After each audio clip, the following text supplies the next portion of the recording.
L'homme vit tellement de passions de toutes sortes que s'il lui était donné instantanément de perdre ses passions, de ne plus vivre de ses passions, la vie deviendrait pour lui insupportable, car elle ne vaudrait pas, selon lui, la peine d'être vécue. Or, la peine de vivre existe justement parce que l'homme a besoin de vivre selon un mode d'activité qui astralise constamment sa conscience, c'est-à-dire qui donne primauté à sa conscience animale et planétaire, afin de remplir en lui constamment le vide dont il craint totalement la présence. L'homme a peur et souffre du vide, car ce vide n'est pas rempli, il n'est pas supporté par une conscience supérieure en lui, qui a le pouvoir de combler ce vide parfaitement. Or, la passion chez l'homme est sa façon à lui de remplir le vide de sa conscience, qui ne peut être rempli par une conscience supérieure qu'il ne connaît pas ou ne reconnaît pas. La passion peut être divisée en deux catégories générales chez l'homme. Appelons-les la passion purement animale et la passion de l'esprit. Des deux passions, la deuxième est la plus grande et la plus belle, car elle est créative, c'est-à-dire que cette passion que nous reconnaissons chez les artistes ou les hommes qui nourrissent l'esprit des hommes, a donné à l'homme sa civilisation. Par contre, la passion animale est la passion la plus fondamentale, car elle est fondée sur les appétits inférieurs de l'homme et se nourrit de ses appétits. Cette passion de l'ego ne sert que celui qui en est le porteur, alors que l'autre passion, la passion de l'esprit, sert celui qui en est le porteur, mais sert aussi à l'évolution de la civilisation.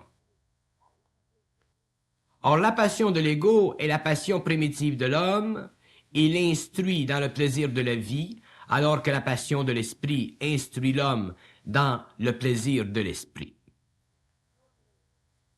Tant que l'homme est inconscient de son intelligence supérieure, les deux passions, celle de l'ego et celle de l'esprit, peuvent retarder son évolution vers la conscience supramentale, car cette dernière est au-dessus des lois de l'ego et de l'esprit de l'ego, et étant au-dessus de ces lois, elle ne peut jamais convenir à ces lois, de sorte que, dès que l'homme est pénétré ou élevé dans la conscience supramentale, c'est elle qui cherche à imposer à l'ego ou à l'intelligence de l'homme la qualité de son intelligence créative, de sorte qu'alors la passion de l'ego ou la passion de l'esprit de l'ego commence à se transformer pour passer du stage de la passion primitive ou de la passion créative à la créativité pure,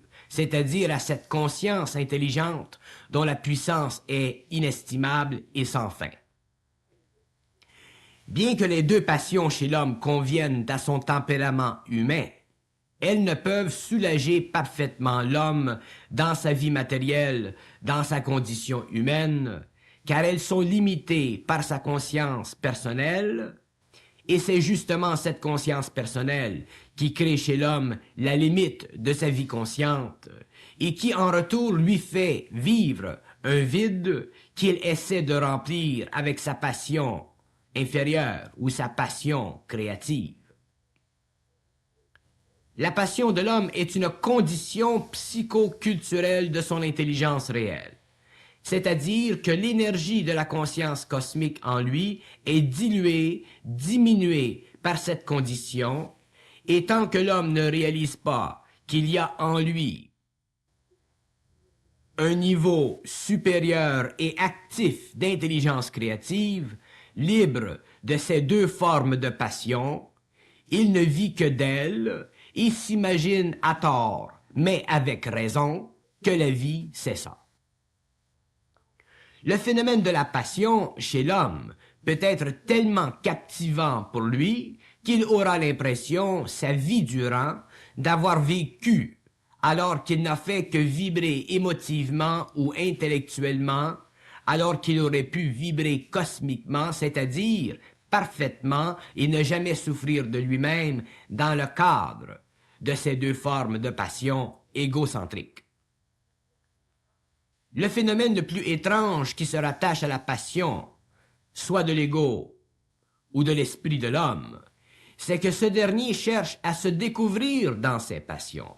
Il essaie de mettre le doigt sur quelque chose qu'il estime être réel en lui, et pourtant, plus il se passionne, plus il s'éloigne de lui-même, car la passion crée un faux plaisir, c'est-à-dire un plaisir qui ne peut jamais être parfait en lui-même, car justement il n'est pas issu d'une conscience parfaite. Que reste-t-il alors à l'homme? Il ne lui reste qu'à vivre constamment du renouvellement de sa passion, jusqu'au jour où, épuisé dans son corps physique ou son esprit, la passion le laisse, le préparant ainsi au départ inévitable pour un monde qu'il croit meilleur et sans passion. La vie du mortel est une vie plus ou moins passionnée, et c'est la qualité de la passion dans sa vie qui détermine s'il a bien vécu ou non. Mais l'homme évolue toujours, et plus il avance dans le temps, plus les règles du jeu, les règles de la vie inconsciente sont appelées à changer, c'est-à-dire à être remplacées par d'autres règles, par d'autres lois. Et ce sont ces nouvelles règles de vie dictées par la conscience supramentale chez l'homme qui le forceront à se libérer de la nécessité de vivre passionnément pour vivre réellement, c'est-à-dire sans le support psychologique d'une conscience émotive ou intellectuelle. La passion engendre chez l'être humain une suite de conséquences graves, vues du point de vue de la conscience cosmique. Une de ces suites arrache l'homme de la vie et le plonge dans l'illusion de l'acte, illusion très forte qui le lie à un sens inférieur et subjectif de la vie et qui le couvre d'une noirceur que la lumière de l'intelligence ne peut pénétrer. Car l'ego ou l'intelligence de l'ego, son esprit, est insuffisant et cette insuffisance colore tous les aspects de ses pensées et de ses émotions, et l'être humain se découvre de plus en plus devant un lui-même qu'il ne peut saisir, et ceci le fait souffrir car il réalise que la passion n'est qu'un intoxicant temporaire pour lui faire oublier ou l'empêcher de réaliser qu'il est, et ne réalisant pas qui il ne peut être ce qu'il est, c'est-à-dire lui-même. L'être humain a l'impression que la passion est le fruit de la vie, lorsqu'en fait, elle n'est que son enveloppe, et l'enveloppe du fruit est souvent amère. Sur la planète Terre, l'intelligence cosmique ne peut agir que par détournement, par voie insaisissable et irréconciliable avec la raison de l'homme, de sorte que la passion de l'ego ou de son esprit convient parfaitement à cette passion qui permet à la conscience cosmique de se canaliser sans pouvoir servir l'être humain, car il n'en est pas question pour lui. Et c'est ici que la passion peut devenir pour l'homme un grand excitant, mais en même temps une raison particulièrement propice pour la conscience cosmique de faire avancer l'homme dans l'expérience de vie qui convient de plus en plus à son tempérament et à son caractère. Mais cette situation n'aide en aucune façon l'homme, car il sera toujours prisonnier de la passion au lieu de devenir maître de l'énergie qui se canalise en lui et qui doit, d'une façon ou d'une autre, s'exprimer. Le vide de l'homme, qu'il essaie de remplir avec sa passion, s'il n'est pas comblé par la conscience créative cosmique, ne peut forcer sur la Terre qu'une continuité de l'acte passionnel, et cette continuité n'a pas de limite que dans la destruction de l'homme à long terme, car l'homme ne peut plus arrêter l'énergie en lui qui vient se canaliser, car elle dispose du système émotif et mental lui permettant le passage. Si la force de l'énergie est trop grande, la passion s'accroît, non pas parce que la force est trop grande, mais parce que les principes qui la canalisent sont imparfaits. Nous faisons alors expérience à des abus de passion que nous connaissons dans les annales de la vie de l'homme. Et dès que l'homme vit dans l'abus de la passion, il sort de la conscience en lui et éventuellement s'en éloigne tellement qu'il ne sait plus se retrouver, c'est-à-dire ne sait plus où il en est face à lui-même. Ce stage peut être malheureux ou même désastreux. La passion chez l'être humain convient à son tempérament et à son caractère, et l'impression que crée en lui le succès ou l'échec de la passion est équivalent à la valeur qu'il se donne selon l'expérience. Autrement dit, plus un être humain enregistre de passion, plus il se croit à la hauteur de la réalité qu'invoque dans son esprit cette passion. S'il subit par contre un échec dans la passion vécue, son être en est affecté et diminué, de sorte que sa vie émotive et mentale en est infirmée. L'homme croit que la passion vient de lui, lorsqu'elle est en fait l'expression de l'énergie cosmique à travers ses principes inférieurs, inconscients. S'il réalisait ceci, il perdrait petit à petit goût à ses passions, car il percevrait cette même énergie à l'intérieur d'un principe plus grand, le plan mental supérieur. L'être humain craint tellement de perdre sa passion que lorsque la descente de la conscience supramentale en lui commence à se faire sentir, il vit de grandes périodes vides et sans plaisir, et cet état marque le pouvoir vibratoire de l'énergie sur ses principes inférieurs, qui autrefois servaient la passion. Cet état nouveau est souffrant pour l'être humain, car il est habitué de faire ce que son intelligence et son émotion commandent. Lorsque la conscience nouvelle se fait sentir et grandit, ces deux principes perdent leur pouvoir sur la conscience de l'homme, et le voilà enfin qui commence à sortir de la passion émotive ou mentale pour vivre finalement le vide qu'il a toujours repoussé de mille et une façons. C'est alors que le vide commence graduellement à se remplir, mais selon le temps de la conscience supramentale en lui, et non selon ses appétits personnels. Toutes les raisons étaient louables de son point de vue, lorsqu'il vivait de la passion émotive et mentale inférieure. Et maintenant, ces raisons sont petit à petit détruites, de sorte que l'homme se rend compte pour la première fois de l'inconscience de sa vie antérieure et de la présence farouche de la conscience supramentale en lui qui grandit. Autant auparavant il pouvait s'oublier dans la passion, autant maintenant il ne peut plus s'oublier car il ne vit plus passionnément, mais il vit vibratoirement, c'est-à-dire en relation parfaite avec la conscience du vide plein en lui.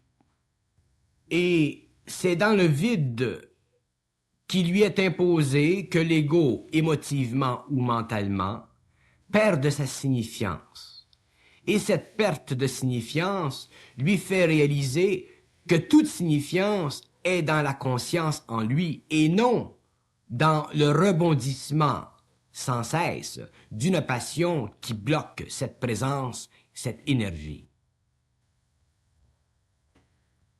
Voilà pourquoi l'ego souffre et voilà pourquoi il se conscientise. Immunisé éventuellement contre la passion sous toutes ses formes, il réalise le grand calme et la grande paix de la vie. Il ne veut plus retourner dans l'arène de ces jeux antiques. Il devient de plus en plus sensible à l'énergie en lui et s'aperçoit qu'elle le guide dans le moindre de ses mouvements et que ces mouvements ne sont plus passionnels mais intelligents, c'est-à-dire liés à l'intelligence de l'énergie en lui. Le vide est rempli, l'homme est conscient et avance de plus en plus dans le temps vers ce point où l'énergie puissante de l'intelligence en lui fera vibrer tout son être afin qu'il puisse être libre, c'est-à-dire capable de supporter cette grandiose énergie et la canaliser en vertu des lois qui émanent de la perfection de la lumière en lui. Vivre sans passion est impensable pour l'être humain, car l'énergie cosmique en lui sert son émotif et son intelligence. Et ce service constitue la grande illusion de l'homme. Tant qu'il est passionné, même si l'énergie cosmique est à son origine une énergie qui passe en lui pour le rendre actif sur le plan matériel, sur le plan de l'expérience. Elle n'est perçue par lui qu'à l'intérieur des limites émotives et intellectuelles de sa conscience, de sorte qu'il se sent bel et bien en contrôle de sa vie. Mais le contrôle de sa vie, s'il lui est enlevé par la conscience pénétrante, crée en lui un choc de réalisation qui trouble son ego, et ce trouble ne peut plus disparaître de sa vue tant que l'émotif et le mental inférieur n'ont pas été ajustés, c'est-à-dire tant que l'homme n'est pas devenu suffisamment intelligent. La vie de l'être humain perd alors quelque chose et cette perte grandit avec le temps, mais elle est graduellement réalisée comme un gain inestimable car la valeur de la vie a été altérée, changée.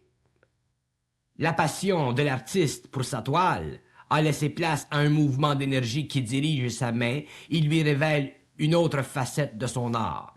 La passion de l'écrivain s'est effacée, laissant place à des idées et à des mots qui ne viennent plus de lui.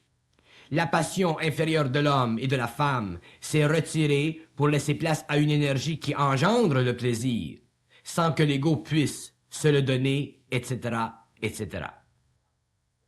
Autrement dit, là où il y avait passion, il n'y a maintenant que conscience de l'énergie, et cette conscience de l'énergie est le tout qui remplit le vide.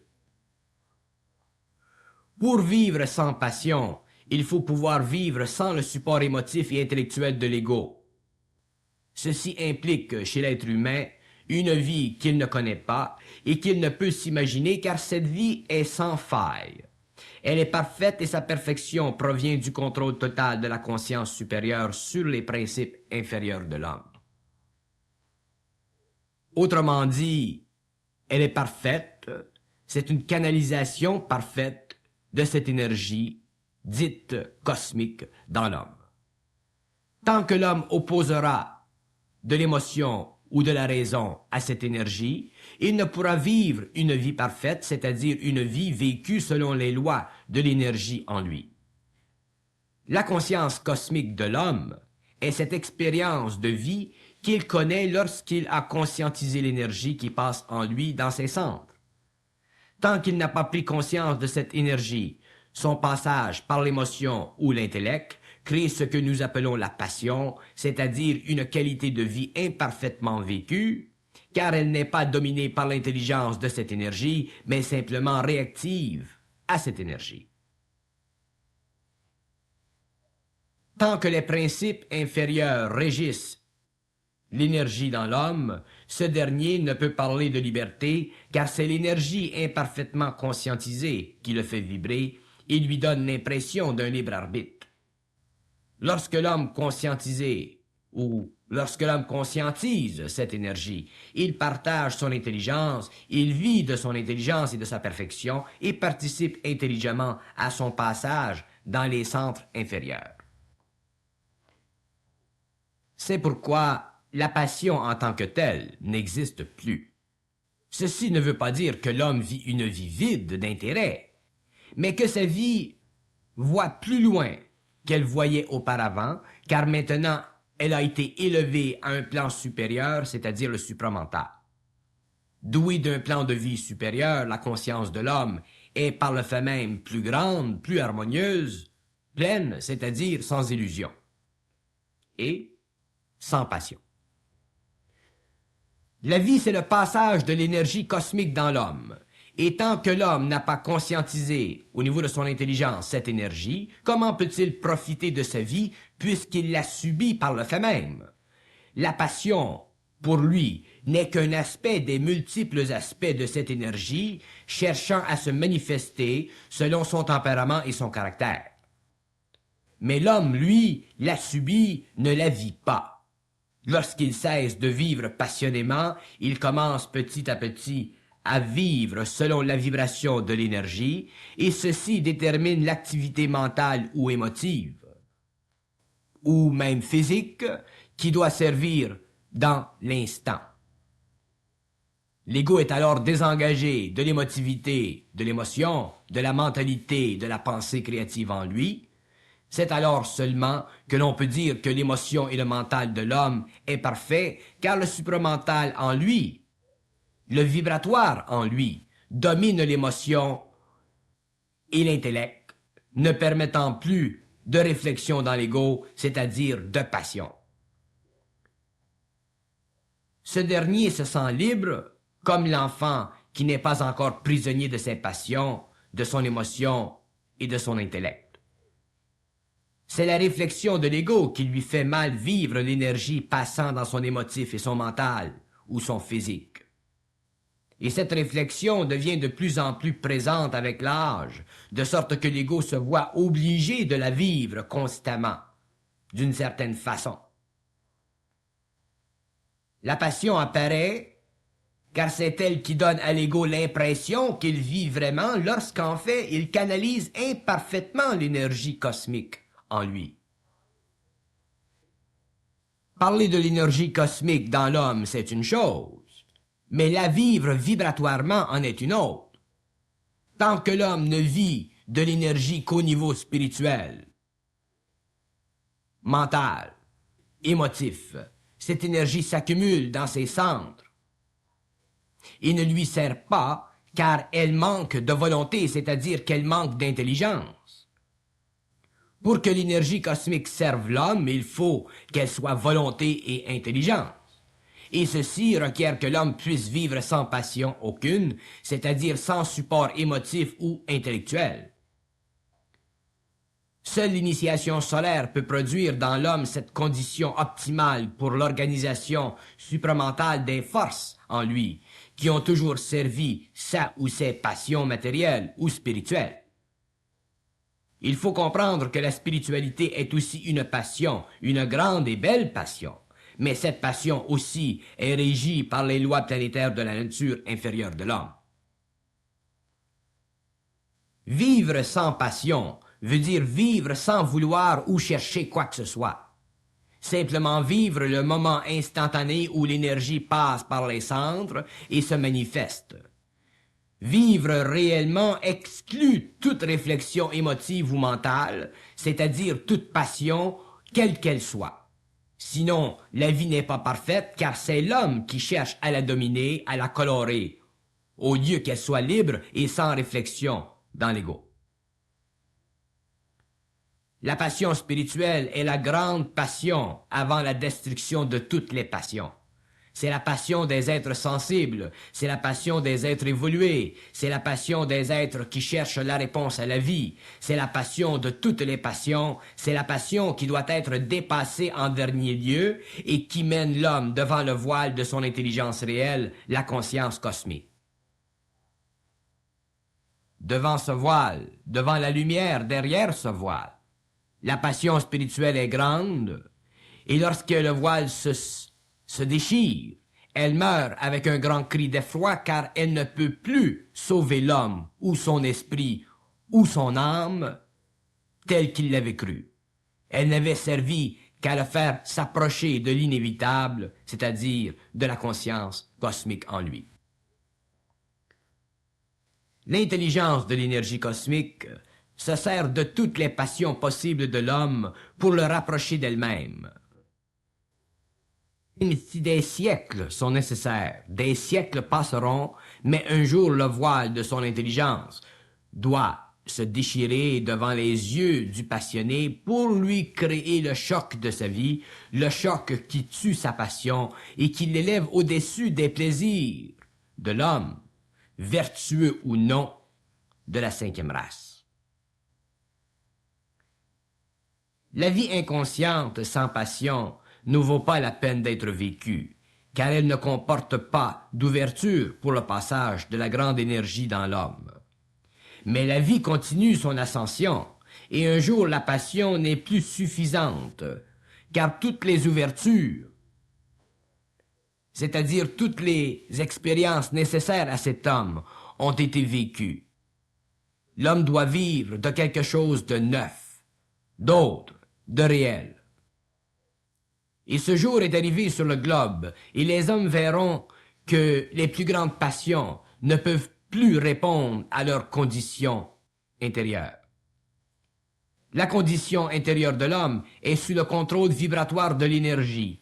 Et lorsque la vibration de cette énergie change, l'homme change aussi, et ses passions perdent leur pouvoir sur sa conscience grandissante. La solitude l'envahit petit à petit. Il se trahit en lui des sentiments que la passion ne peut éteindre. La vie se déteint en lui et il se demande pourquoi ses passions le laissent petit à petit. Il prend peur. Devient-il fou? Est-il fou? Non, c'est l'intelligence réelle qui remplace la folie de la fausse intelligence. La femme qui aimait passionnément se sent refroidir. L'homme qui passionnément cherchait à frayer un chemin parmi les hommes se sent se retirer en lui le grand désir de la compétition. On voit l'inquiétude se réfléchir dans les regards, on voit le sourire s'éteindre sur les lèvres exercées, on voit s'établir un calme peu commun. En effet, c'est difficile pour l'homme de vivre sans passion. Mais quelle découverte que celle de l'intelligence en lui, qui peut lui expliquer enfin, après un si long silence, que la vertu de la passion était en réalité le péché de l'homme inconscient. La passion est tellement répandue dans le monde que seul le choc des événements cosmiques pourra faire réfléchir l'homme sur la qualité de sa vie et le faire fléchir devant l'inévitable. Pour ceux qui s'acheminent vers la conscience supramentale, la découverte de l'illusion de la passion, de l'ego, leur fera rapidement réaliser l'inconscience de la terre et les amènera à vivre et à côtoyer ceux qui sont sans passion et remplis de leur intelligence réelle. Un des aspects les plus passionnants de la passion, c'est l'amour passionnel. Or, l'amour passionnel est cet amour qui se nourrit de la solitude de l'autre et en fait sa compagnie afin de remplir sa propre solitude.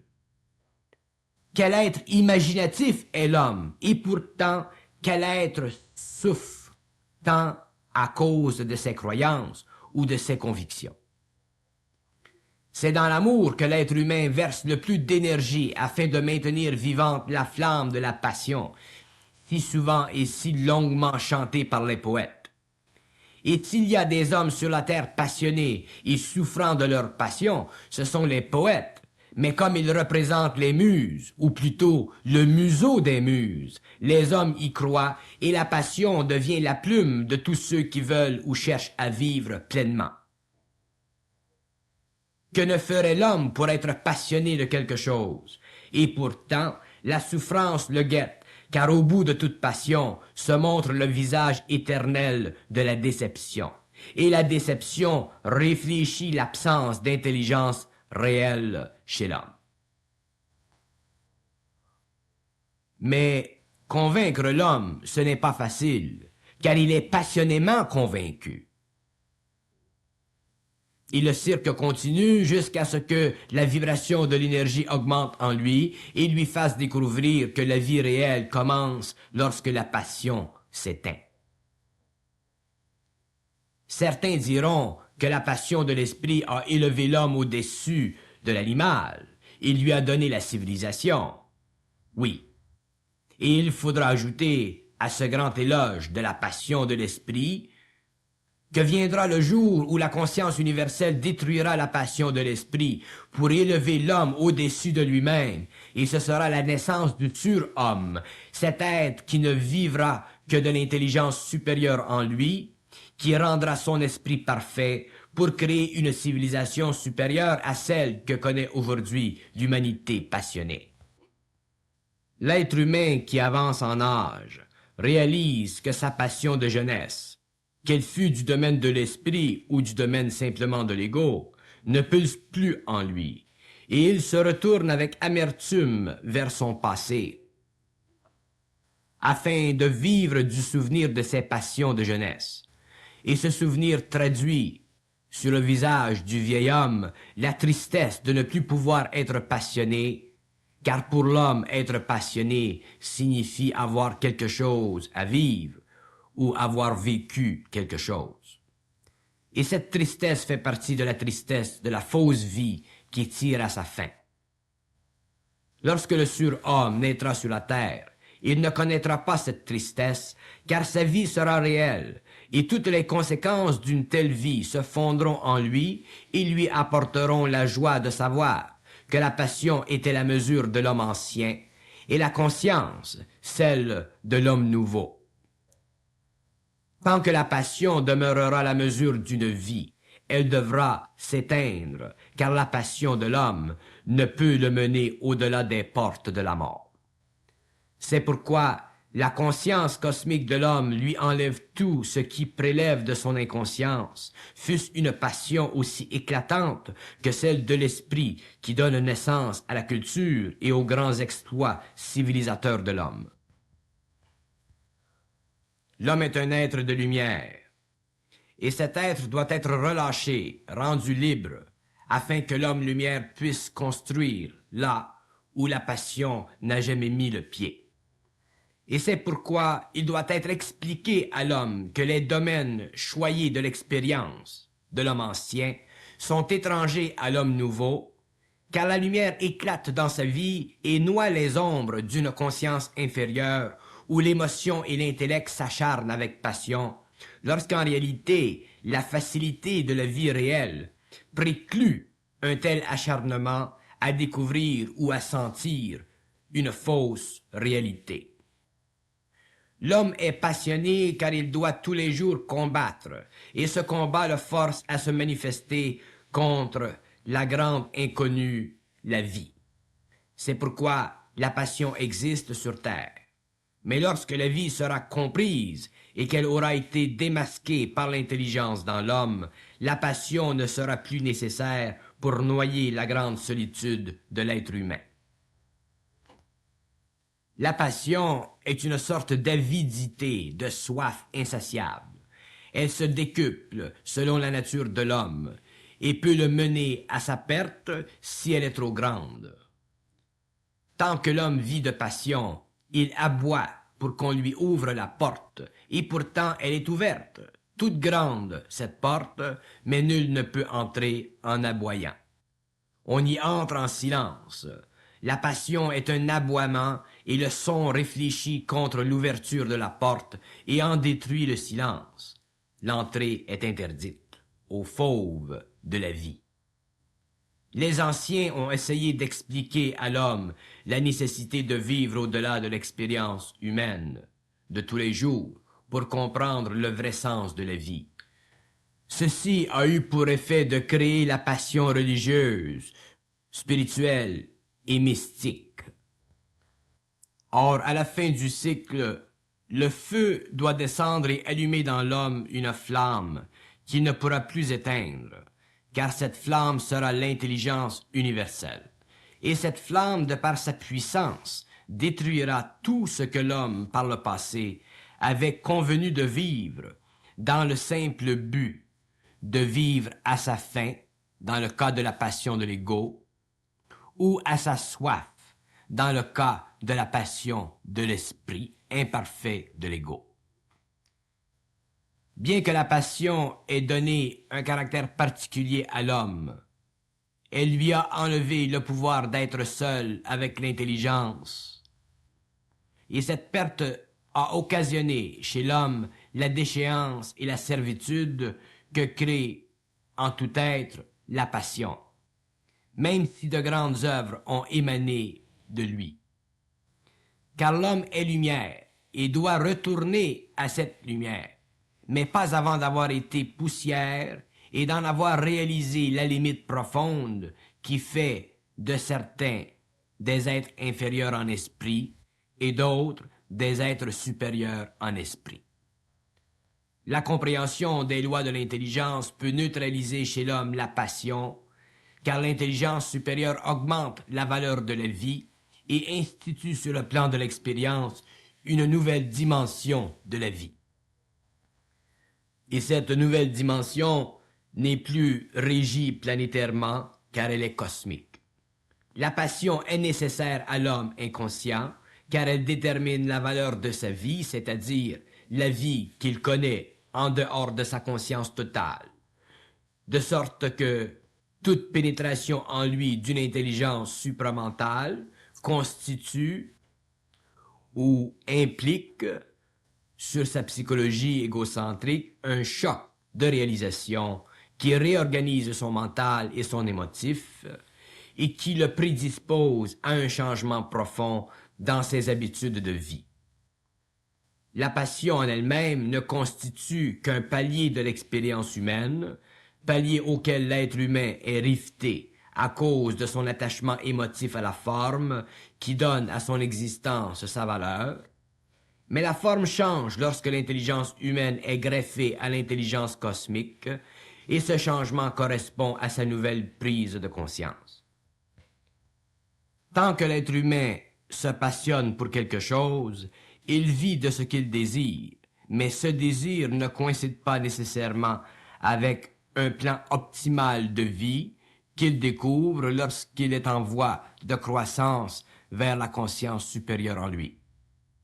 La passion éloigne l'homme de l'intelligence pure, car elle lui fournit la raison de vivre alors qu'il doit vivre de plus en plus selon l'intelligence de l'énergie en lui, qui le mène vers la vie totale et parfaite de l'éther. La passion colore la vie insécure de l'homme, mais le réduit à subir la vie dans toutes ses manifestations, alors que la conscience supramentale l'amène à se libérer de l'enveloppe matérielle et entrer dans l'espace invisible d'où procède la vie sans mort et le pouvoir sur la nature. Tant que l'homme vit d'une passion ou d'une autre, le fil qui le relie à l'invisible ne peut être décelé par son intelligence réelle, car trop d'énergie sert à nourrir son émotif et son intellect. La passion constitue un grand appât pour l'homme, et les hommes de l'avenir, ceux qui auront passé de l'autre côté de la montagne, ne vivront plus sur ce plan de faim insatiable. La passion relève de tout ce qui est humain et mortel. Elle couvre tous les aspects de la vie de l'homme et ne connaît pas de répit. Lorsque l'homme commence à s'en libérer à cause des changements vibratoires en lui, sa première réaction est une de décontenance. Enlevez à un peuple la passion et vous verrez ce peuple mourir, car un peuple doit vivre de passion. Mais sur le plan individuel, c'est le contraire qui se produit, de sorte que l'individu ne peut plus ensuite appartenir au peuple, car les affaires du peuple ne sont plus les affaires de l'individu, car l'intelligence en lui étend son champ de vision, de sorte que l'histoire de l'homme n'est que le champ de bataille, où les passions se bousculent sous la bannière de quelques slogans invitant l'homme à perdre son individualité afin de se fondre à la conscience grégaire d'une conscience collective astrale et sans intelligence réelle. Il faut avoir vécu dans la conscience supramentale pour découvrir jusqu'à quel point l'ego recherche une forme de passion quelconque pour balancer ses énergies astrales et mentales inférieures. Il faut avoir connu le vide pour comprendre pourquoi il est si difficile à l'homme d'être parfait dans sa conscience et pourquoi il est presque impossible à l'homme de connaître à la fois l'éther et la matière tant qu'il n'a pas su vivre totalement en dehors de la passion qui supporte sa conscience inférieure et l'éloigne de cette partie de lui-même, dans l'invisible, qui veut se raccorder, mais qui en est empêché par un trop-plein d'énergie astrale. Toute passion est étrangère à la conscience supramentale, même la passion de l'art, ou la passion de la musique, ou la passion de l'amour, etc. Car toute passion, bien que propice et bénéfique à l'être inconscient, lui barre la route de l'intelligence intégrale, car cette intelligence ne convient de rien qui soit sujet à la nature inférieure de l'homme. Sa présence, d'ailleurs, dans l'homme, reflète justement le changement qui doit être apporté à la personne de l'homme pour que cette dernière se libère du fardeau existentiel que crée la passion humaine. L'homme ne peut pas être planétaire et cosmique à la fois. S'il est un, il ne peut être l'autre. Car l'homme ne peut servir deux maîtres à la fois. Comme dit